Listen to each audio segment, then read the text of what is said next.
ጤና ይስጥልኝ ለአማራ ሕዝብ በሙሉ እንዲሁም ለፍትህና ለሰብአዊነት ለቆማችሁ ሁሉ በቅድሚያ እስካሁን በነበረው እንቅስቃሴ ለተሳተፋችሁ ሁሉ ላቅ ያለ ምስጋና ይገባችኋል።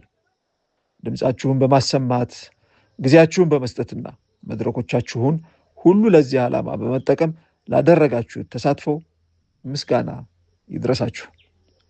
የአማራ ዘር ማጥፋት መታሰቢያ አምሃራ ጄኖሳይድ አዌርነስ ማንት ሁለተኛ ሳምንት ላይ ደርሷል።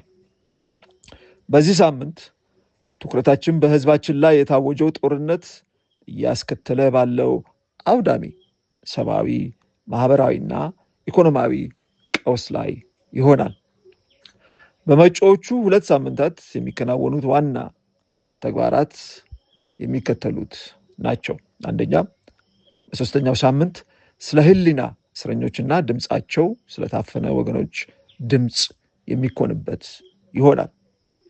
ሁለተኛ፣ በአራተኛው ሳምንት የአማራን የህልውና ደህንነት ለማረጋገጥ ሊሰሩ የሚገባቸው ቀጣይ ስራዎች ላይ ትኩረት ይደረጋል። ታሪካችንን የመጻፍ ኃላፊነት የራሳችን ነው።